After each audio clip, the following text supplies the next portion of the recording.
السلام علیکم سامعین، کیسے ہیں آپ سب؟ امید کرتی ہوں کہ آپ سب خیریت سے ہوں گے۔ آج آپ سنیں گے کالا جادو کی ایپیسوڈ 3۔ تو کہانی شروع کرنے سے پہلے جلدی سے میرے چینل کو پہلے سبسکرائب کریں اور بیل آئیکن کے بٹن کو بھی پریس کریں تاکہ میری ہر نئی آنے والی ویڈیو آپ تک بر وقت پہنچے۔ تو چلیے کہانی شروع کرتے ہیں۔ چائے کے بعد ماموں میاں اور والد صاحب اٹھ کھڑے ہوئے تھے۔ حکیم صاحب نے انہیں وہیں سے خدا حافظ کہا اور پھر مجھ سے بولے، جوتے اتار کر آرام سے بیٹھ جاؤ مسعود میاں، رات کو بات کریں گے۔ کچھ پڑھو گے؟ ویسے تمہیں یہاں اپنے مطلب کی کوئی کتاب نہیں ملے گی، مجبوری ہے، آرام سے بیٹھو، کوئی تکلف مت کرو۔ جی، میں نے آہستہ سے کہا۔ ایک خاص بات میں نے محسوس کی تھی، وہ یہ کہ حکیم صاحب اس کے بعد اس کمرے سے گئے نہیں تھے۔ ایک بار بچہ انہیں کسی کام سے بلانے آیا تو انہوں نے کہا، ہم آ نہیں سکتے شکیل میاں، 8:30 بجے 2 آدمیوں کو کھانا بھجوا دینا، اس سے پہلے مت آنا۔ پھر وہ جائے نماز پر جا بیٹھے تھے۔ وقت مشکل سے گزر رہا تھا۔ ہم نے ساتھ کھانا کھایا، پھر میں حکیم صاحب کی ہدایت پر وہیں ایک دیوان پر لیٹ گیا۔ 10:30 بجے حکیم صاحب اٹھے۔ انہوں نے پورے کمرے کے 3 چکر لگائے اور پھر مجھ سے بولے، اٹھو میاں، بیٹھ جاؤ۔ میں اٹھ کر بیٹھ گیا تھا۔ حکیم صاحب مجھ سے کچھ فاصلے پر میری طرف پشت کر کے بیٹھ گئے۔ پھر انہوں نے کہا، جو کچھ کہو گے سچ کہو گے، وعدہ کرو۔ جی، سچ کہوں گا۔ کہو، وعدہ کرتا ہوں۔ وعدہ کرتا ہوں۔ کیا قصہ تھا؟ میں ریس کھیلتا ہوں، جوا کھیلتا ہوں، کوئی ایسا عمل کرنا چاہتا تھا جس سے مجھے کوئی پراسرار قوت حاصل ہو جائے۔ یہی میرا اندازہ تھا۔ خیر، آگے کہو، انہوں نے کہا اور میری زبان چل پڑی۔ میں نے انہیں سادھو کے ملنے کا واقعہ، ہڈی کا حصول، اس کے بعد اس شیطان کا حکم، پیر بھاگن کے مزار کی سیڑھیاں، وہاں سے گرنے کا واقعہ اور پھر بعد کے سارے واقعات سنا ڈالے۔ میرا دل دہشت سے کانپ رہا تھا۔ اس سے پہلے میں نے جب بھی یہ داستان دہرانے کی کوشش کی تھی، میرے اعضاء نے میرا ساتھ نہیں دیا تھا اور میری بری حالت ہو گئی تھی، لیکن اس وقت میری زبان نے میرا ساتھ دیا تھا۔ میرے اندر خوشی کی لہر بیدار ہو رہی تھی۔ اس کا حلیہ تو بتاؤ ذرا، حکیم صاحب بولے۔ قد بہت چھوٹا تھا، سر گنجا تھا، اوپری بدن ننگا، اور دفتر میری زبان رک گئی۔ کمرے کا منظر بے حد پراسرار تھا۔ سامنے کی دیوار پر میرا اور حکیم صاحب کا سایہ پڑ رہا تھا اور میری نگاہ کئی بار ان سایوں پر پڑ چکی تھی، لیکن اچانک ہی مجھے ایک تیسرا سایہ متحرک نظر آیا۔ یہ ایک پتلی سی رسی کا سایہ تھا جو ہل رہی تھی اور اس کے سرے سے کوئی پھیلی پھیلی چیز بندھی ہوئی تھی۔ رسی تیزی سے لمبی ہوتی جا رہی تھی۔ لٹکی ہوئی شے میرے چہرے کے عین سامنے پہنچ گئی۔ وہ ایک بہت بڑی مکڑی تھی۔ اس کی آنکھیں مٹر کے دانوں کے برابر اور گہری سرخ تھیں اور وہ میرے چہرے کے عین سامنے جھول رہی تھی۔ دہشت سے میرا لہو میری رگوں میں منجمد ہو گیا۔ میں نے چیخنے کی کوشش کی تو میرا گلا بھینچ گیا۔ زبان اس طرح اکڑ گئی کہ میں اسے جنبش نہ دے پایا۔ حکیم سعد اللہ میری اس کیفیت سے بے نیاز میری طرف پشت کیے شاید میرے بولنے کا انتظار کر رہے تھے۔ اپنے بدن کے لیسدار مادے سے بنے ہوئے تار میں جھومتی ہوئی مکڑی میرے چہرے کے سامنے آ کر رک گئی تھی اور میں اس کا ننھا سا چہرہ دیکھ رہا تھا۔ وہی منحوس سادھو تھا۔ کوئی اور اسے دور سے دیکھتا تو وہ مکڑی کے سوا کچھ نظر نہ آتا، لیکن میں اس کے چہرے کو پہچانتا تھا۔ وہ شیطانی انداز میں مسکرا رہا تھا۔ میرے کانوں میں حکیم سعد اللہ کی آواز ابھری، بولتے رہو میاں، ڈرنے کی ضرورت نہیں۔ میں نے ایک بار پھر پوری قوت صرف کر کے بولنا چاہا، لیکن آواز نے ساتھ نہیں دیا۔ البتہ مکڑی نے اپنی آنکھوں سے مجھے اشارہ کیا تھا۔ پہلے تو میں کچھ نہیں سمجھ پایا تھا، مگر دوسری بار مکڑی نے اپنی منحوس آنکھوں سے مجھے اشارہ کیا، تب میری نگاہ پیتل کے اس 2.5 فٹ لمبے گلدان پر پڑی جو مجھ سے 2 گز کے فاصلے پر رکھا ہوا تھا۔ اس میں صبح کے باسی پھول سجے ہوئے تھے۔ سعد اللہ صاحب نے پھر کہا، مسعود میاں، مجھے اس کا پورا حلیہ بتاؤ۔ میں اس کا نقشہ بنا رہا ہوں، تمہاری طرف رخ نہیں کر سکتا۔ سادھو نے مجھے کڑی نظروں سے دیکھا۔ اس کی سرخ آنکھوں میں چمک بے پناہ ہو گئی تھی اور 2 سرخ لکیریں میری پیشانی کی ہڈی میں جیسے سوراخ کرنے لگی تھی۔ میں درد و کرب سے بے چین ہو گیا۔ اس وقت پیتل کا گلدان اپنی جگہ سے بلند ہو کر فضا میں پرواز کرتا ہوا خود بخود مجھ تک آ گیا۔ میرے دونوں ہاتھوں نے اسے اپنی گرفت میں لے لیا اور جیسے کسی نے مجھے اٹھا کر کھڑا کر دیا۔ میرا دل چاہ رہا تھا کہ چیخ کر سعد اللہ صاحب کو اس خطرے سے آگاہ کر دوں جو انہیں پیش آنے والا تھا، مگر یہ کرنا میرے پاس میں نہیں تھا۔ میرے اعصاب میرے قبضے میں نہیں تھے۔ میرا ذہن طلسمی روشنیوں میں جکڑتا جا رہا تھا جو میرے دماغ میں داخل ہو چکی تھی۔ میرے قدم میرے نہ چاہنے کے باوجود سعد اللہ صاحب کی طرف بڑھ رہے تھے۔ میرا رواں رواں فریاد کر رہا تھا، مگر میں بے بس تھا۔ میرے ہاتھ سر سے بلند ہو چکے تھے۔ سعد اللہ صاحب میری مسلسل خاموشی سے پریشان ہو گئے تھے۔ انہوں نے کسی قدر ناخوشگوار لہجے میں کہا، میاں کچھ منہ سے تو بولو، تم نے ہماری ساری محنت۔ یہ کہہ کر انہوں نے پہلو بدلا اور رخ تبدیل کر لیا، مگر میں ان کے بالکل نزدیک تھا۔ میرے ہاتھ بلند ہو کر جھک چکے تھے اور کوئی 3 کلو وزنی گلدان ان کے سر کا نشانہ لے چکا تھا۔ البتہ رخ اچانک تبدیل ہونے سے ان کا سر پہلی ضرب سے بچ گیا اور گلدان ان کے شانے پر پڑا۔ حکیم صاحب کے منہ سے ایک دل خراش چیخ نکلی۔ میرا ہاتھ دوبارہ بلند ہو گیا تھا۔ حکیم صاحب نے بے اختیار سر کا دفاع کرتے ہوئے کلائی سامنے کر دی اور گلدان کی ضرب سے ان کی کلائی چکنا چور ہو گئی۔ اس بار وہ پہلے سے بھی زیادہ زور سے چیخے تھے اور اس کے ساتھ ہی انہوں نے دروازے کی طرف دوڑ لگائی تھی، مگر میرے قدموں نے ایک لمبی زکن بھری اور میں دوبارہ ان کے قریب پہنچ گیا۔ حکیم صاحب کافی زور سے دروازے سے ٹکرائے تھے اور ایک زوردار دھماکہ ہوا ہوگا، مگر میں ہر احساس سے بے نیاز انہیں ہلاک کرنے کے در پہ تھا۔ حکیم صاحب نے دروازے کا سہارا لے کر اٹھنا چاہا، مگر اس بار گلدان ان کے سر پر پڑا تھا۔ ضعیف اور کمزور آدمی تھے۔ ہائے کی ایک مدھم سی آواز ان کی ہونٹوں سے خارج ہوئی اور اس کے بعد وہ بے سود ہو گئے، لیکن میرے ہاتھ نہیں رکے۔ گلدان کی مسلسل ضربیں میں ان کے جسم کے مختلف حصوں پر لگا رہا تھا اور ان کے اہل خانہ نے ان کی چیخیں اور اندر ہونے والی دھما چوکڑی سن لی تھی۔ چنانچہ سب دروازے پر آ گئے اور باہر سے دروازہ پیٹنا شروع کر دیا۔ پھر اس پر زوردار ضربیں پڑنے لگیں اور اچانک مجھے ہوش آ گیا۔ میں نے اس منحوس مکڑی کو دیکھا، مگر اب اس کا نام و نشان نہیں تھا۔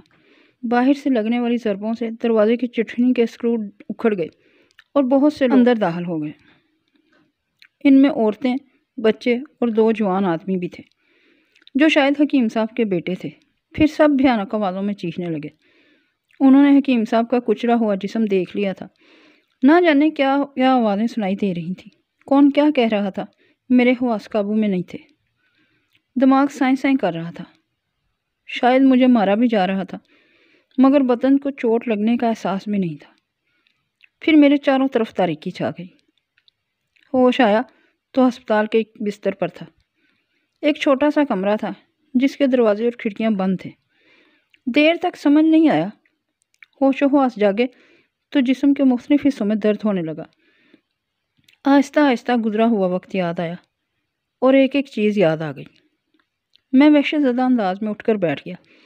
اس منحوس غلیظ جانور میرے ہاتھوں حکیم سعد اللہ جیسے نیک انسان کو قتل کروا دیا تھا۔ اس کے بعد کیا ہوا تھا وہ صحیح طور پر اب یاد نہیں آ رہا تھا۔ بستر پر پاؤں لٹکا کر بیٹھ گیا۔ پھر دروازہ تھوڑا سا کھلا، کسی نے جھانک کر اندر دیکھا اور فوراً ہی دروازہ بند ہو گیا، لیکن چند ہی لمحات کے بعد پھر کھلا اور ایک زبردست جسامت کا مالک پولیس افسر کمرے میں داخل ہوا اور اس کے پیچھے چند کانسٹیبل بھی تھے۔ اس کے بعد ایک ڈاکٹر اور ایک نرس کے ساتھ پولیس افسر نے پررعب لہجے میں کہا، دیکھیے ڈاکٹر صاحب، معائنہ کیجئے اس کا، ہم اسے لے جانا چاہتے ہیں۔ ڈاکٹر نے آگے بڑھتے ہوئے کہا، بس ہوش میں آ جانے کا انتظار تھا، جسم پر کوئی ایسی چوٹ نہیں ہے جس کا باقاعدہ علاج کیا جائے۔ پھر بھی میں دیکھ لیتا ہوں۔ اس نے آلہ لگا کر میرے دل کی دھڑکنوں کا معائنہ کیا، جسم کے مختلف حصوں کا ٹٹولا اور میرا شانہ تھپتھپاتے ہوئے بولا، ٹھیک ہے انچارج صاحب، بالکل ٹھیک ہے، تندرست آدمی ہے، کوئی بات نہیں، اسے آپ لے جا سکتے ہیں۔ انسپیکٹر نے اپنے ساتھی کانسٹیبلوں کو اشارہ کیا اور انہوں نے میرے ہاتھوں میں ہتھ کڑیاں ڈال دیں۔ میں ششدر تھا، خوف سے میرا دل بندھا ہوا تھا، ہونٹ خشک ہو رہے تھے۔ ہوش و حواس اس وقت بالکل بحال تھے، سوائے جسم کے کچھ حصوں کے درد کے اور کوئی کمی محسوس نہیں ہو رہی تھی۔ انسپیکٹر نے مجھے گردن سے پکڑ کر اٹھاتے ہوئے کہا، چل لوئے آگے بڑھ۔ خاموشی کے سوا کوئی چارہ کار نہیں تھا، کسی سے کچھ کہنے کے لیے الفاظ بھی نہیں تھے۔ بیچارگی کے انداز میں کمرے کے دروازے سے باہر نکلا تو یہ دیکھ کر دل حلق میں آ گیا کہ باہر سب ہی موجود تھے۔ ماموں ریاض، والد صاحب اور والدہ، چھوٹی بہن اور بھائی، سب کے چہرے اس طرح مرجھائے ہوئے تھے جیسے ان پر خزاں آ گئی ہو۔ والدہ صاحبہ مجھے دیکھ کر پچھاڑیں کھانے لگی۔ والد صاحب نے دونوں ہاتھوں سے منہ چھپا لیا۔ چھوٹی بہن دونوں ہاتھ پھیلا کر آگے بڑھی اور بولی، بھائی جان، بھائی جان۔ لیکن انسپکٹر نے ہاتھ میں پکڑا ہوا ڈنڈا سامنے کرتے ہوئے کہا، نہیں بی بی، خود کو سنبھالے رکھو، قریب آنے کی اجازت نہیں ہے، یہ مجرم ہے، یہ قاتل ہے، اس سے دور رہو۔ بہن نہ جانے کیا کیا کہنے لگی۔ میرے کان ایک بار پھر سنسنانے لگے تھے۔ والد صاحب بیچارے چہرے سے ہاتھ ہی نہ ہٹا پا رہے تھے۔ ماموں ریاض نے البتہ ہمت کر کے میرے قریب پہنچتے ہوئے کہا، فکر نہ کرنا مسعود، ہم تمہاری ضمانت کرانے کی بھرپور کوشش کر رہے ہیں، بالکل فکر مت کرنا، ہم زندہ ہیں، جو کچھ بھی بن پڑے گا ہم سے، ہم تمہارے لیے ضرور کریں گے۔ ماموں ریاض کہتے رہے لیکن میں نے ان کی کسی بات کا جواب نہیں دیا۔ ماں اور بہن کی کیفیت دیکھ کر دل پھٹا جا رہا تھا۔ جی چاہ رہا تھا کہ دوڑ کر ماں سے لپٹ جاؤں۔ ان کی آوازیں کانوں میں گرم سیسے کی مانند اتر رہی تھیں۔ چھوٹا بھائی آنکھیں پھاڑے مجھے دیکھ رہا تھا۔ ہر شخص کی ایسی کیفیت تھی کہ تصور کرتا تو سینہ پھٹ جاتا۔ پھر وہ سب پیچھے رہ گئے۔ ماں کی آوازیں اب بھی میرے کانوں میں آ رہی تھیں، بچا لو میرے بچے کو، بچا لو، وہ بے قصور ہے، وہ بے گناہ ہے۔ مجھے ایک گاڑی میں بٹھا دیا گیا اور باقی سب لوگ پیچھے رہ گئے۔ اب میں انسپکٹر کے رحم و کرم پر تھا۔ کچھ دیر کے بعد ہم تھانے پہنچ گئے اور مجھے لاک اپ میں بند کر دیا گیا۔ کسی نے مجھ سے کچھ نہیں کہا تھا۔ انسپکٹر چلا گیا اور میں لاک اپ میں زمین پر بیٹھ کر دیوار سے ٹیک لگائے گزرے ہوئے واقعات پر غور کرنے لگا۔ اب اتنا بھی احمق نہیں تھا کہ اس بھیانک صورتحال کو سمجھ نہ پاتا۔ میں نے ایک قتل کیا تھا اور بڑی وحشت اور درندگی کے عالم میں کیا تھا۔ حکیم سعد اللہ میرے ہاتھوں مارے گئے تھے۔ اگر میں کسی سے کہتا کہ انہیں قتل کرنے والا میں نہیں تھا تو لوگ ہنسنے کے علاوہ اور کچھ نہ کرتے۔ چنانچہ ایسی باتیں کرنا ہی حماقت تھی۔ دروازے کے سامنے موجود پہرا دینے والا سنتری مجھے عجیب سی نگاہوں سے دیکھ رہا تھا۔ میں نے گردن جھکا لی اور آنکھیں بند کر لی۔ دن گزر گیا۔ غالباً میں پچھلی رات بے ہوش رہا تھا اور اس وقت دن کے تقریباً 11 ساڑھے 11 بجے تھے۔ بہرحال شام ہو گئی۔ رات کو مجھے سلاخوں کے پیچھے سے روٹی اور سالن دیا گیا اور پانی کا ایک گلاس۔ ایک کانسٹیبل ہی نے یہ چیزیں رکھی تھیں اور خاموشی سے واپس مڑ گیا تھا۔ میں دن بھر کا بھوکا پیاسا تھا لیکن ان چیزوں کی طرف رخ کرنے کا بھی جی نہیں چاہ رہا تھا۔ بس طرح طرح کے خیالات جی میں آ رہے تھے۔ اب کیا ہوگا؟ خاص طور سے ماں کی حالت سے میں بہت دل گرفتہ تھا۔ میری ماں میرے غم میں مر ہی جائے گی۔ کیا یہ سب میرا ہی قصور ہے؟ کیا میں ایک ناگہانی مصیبت میں نہیں پھنس گیا ہوں؟ لیکن اگر پس منظر میں نگاہ دوڑاتا تو سچ مچ سارا قصور اپنا ہی نظر آتا تھا۔ وہی ساری چیزیں ذہن میں آ جاتی تھیں۔ کائنات میں بسنے والے محنت مزدوری کر کے اپنا پیٹ پالتے تھے۔ اگر میری طرح سے ہر شخص ان آسان راستوں کو تلاش کرنے کی کوشش کرے تو کاروبار حیات معطل ہو جائے۔ یہ سب غیر فطری تھا، ناجائز تھا، اللہ کے بنائے ہوئے اصولوں سے انحراف تھا، اور اسی انحراف کی مجھے سزا ملی تھی۔ تھا تو میں اسی سزا کا مستحق، اور اب بعد میں پچھتانے سے کچھ نہیں مل سکتا تھا۔ ٹھنڈی سانس لے کر خاموش ہو گیا۔ پہرا دینے والے سنتری نے جب کافی دیر بعد کھانا اسی طرح رکھے ہوئے دیکھا تو چہرے پر ہمدردی سجائے میرے پاس پہنچ گیا۔ کھا لے بابو، کھا لے، برا کام کرتے ہوئے کچھ نہیں سوچتے تم لوگ، جنون میں اتنے آگے بڑھ جاتے ہو کہ اللہ کی بنائی ہوئی زندگی کو ختم کر دیتے ہو اور بعد میں پچھتاتے ہو۔ کھانا تو تجھے کھانا ہی پڑے گا، آج نہ صحیح کل کھائے گا، یہ پیٹ کب پیچھا چھوڑتا ہے۔ میں نے اداس نگاہوں سے سنتری کو دیکھا۔ حالات سے بے خبر انسان اس سے زیادہ اور کیا کہہ سکتا تھا۔ پھر میں نے آہستہ سے کہا، بھائی اس وقت بھوک نہیں ہے، بعد میں کھا لوں گا۔ تیری مرضی ہے، مگر تو نے ایسا کیوں کیا؟ اللہ بہتر جانتا ہے، گناہوں کی سزا ہے۔ ہاں، اللہ سے ہمیشہ توبہ کرنی چاہیے، سنتری نے کہا۔ کھانا اسی طرح رکھا رہا۔ رات ہو گئی اور میں زمین پر کمبل بچھا کر لیٹ گیا۔ آنکھیں بند کر کے گھٹنوں میں سر دے کر خیالات کی دنیا میں کھو گیا۔ کوئی فیصلہ نہیں کیا جا سکتا تھا۔ ظاہر ہے جو کچھ ہوا تھا اس میں میرا عمل بھی برابر شامل تھا۔ اگر سوچ کا انداز یہ نہ ہوتا تو شاید یہ سب کچھ بھی نہ ہوتا۔ نیند البتہ فراخ دل ہے، اس نے اپنی گوش مجھ سے نہیں چھینی تھی اور رات کے کسی حصے میں میری آنکھوں میں آ بسی تھی، اور اس کی مہربانی نے سوچوں کے دکھ سے نکال دیا، اور اس وقت جگہ جب سورج کی کرنیں چاروں طرف پھیل چکی تھیں اور ایک روشن دن نکل آیا تھا، لیکن یہ روشن دن بڑا تکلیف دہ محسوس ہوا۔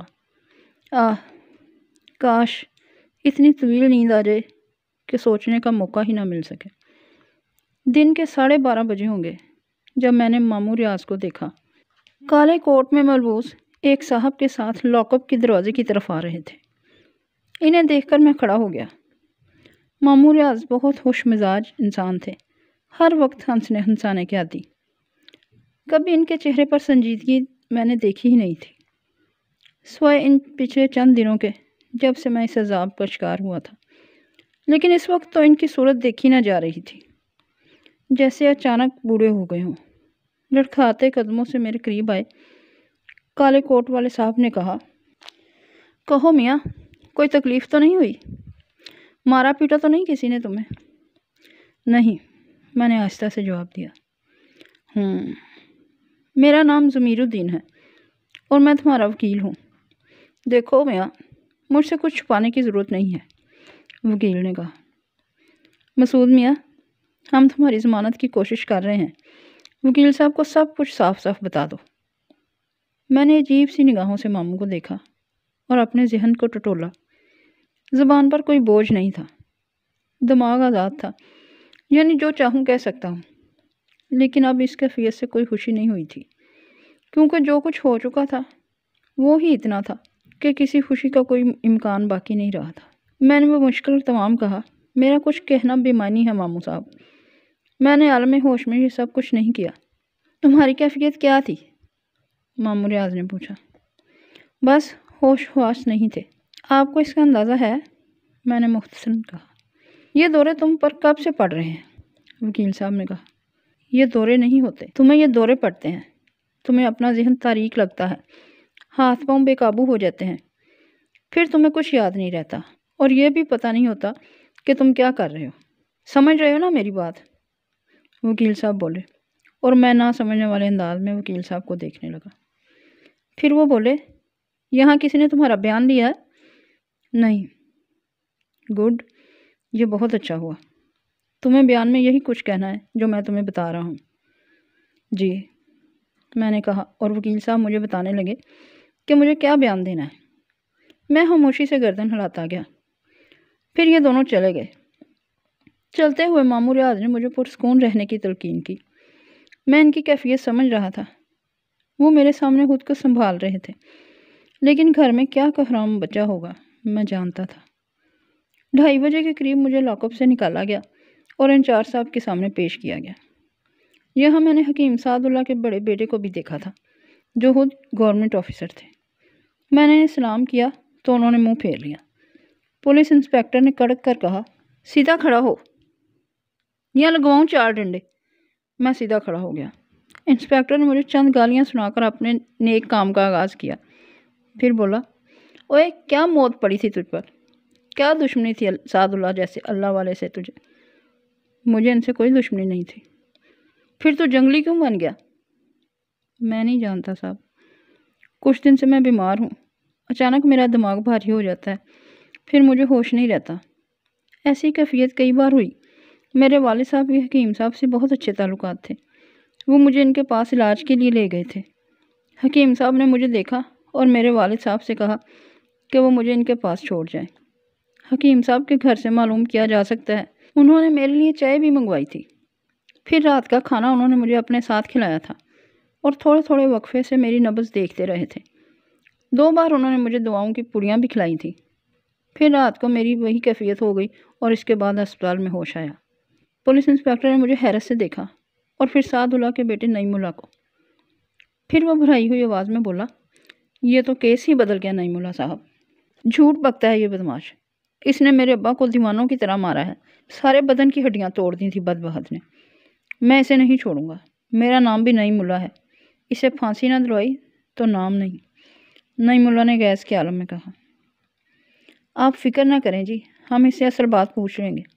انسپیکٹر نے محرر سے بیان لکھنے کو منع کر دیا اور ایک کانسٹیبل سے کہا، مخدوم خان اسے بند کر دو، رات کو 9 بجے ڈرائنگ روم میں لے آنا۔ مجھے دوبارہ لاکر میں بند کر دیا گیا۔ شام کو 5 بجے ماموں ریاض پھر آئے اور میرے پاس پہنچ گئے۔ انہوں نے مجھ سے صورتحال پوچھی تو میں نے انہیں سب کچھ بتا دیا۔ ان کا چہرہ ہلدی کی طرح زرد ہو گیا۔ میں تو ڈرائنگ روم کے بارے میں کچھ نہیں جانتا تھا، لیکن وہ سمجھ گئے تھے، چنانچہ فوراً ہی چلے گئے۔ وہ دوبارہ نہیں آئے۔ البتہ رات کو 9 بجے ایک اور کمرے میں لایا گیا تھا مجھے۔ انسپیکٹر صاحب کا موڈ بہت خوشگوار تھا، ہنستے ہوئے بولے، اوئے اصل بات اگل دے شہزادے، ورنہ یہ ڈرائنگ روم دیکھا ہے نا، بڑے بڑوں کی زبان کھل جاتی ہے یہاں آ کر۔ اور یار بشیر 2-4 نشان بنا دے اس کے منہ پر، وہ نعیم اللہ بھی سرکاری افسر ہے۔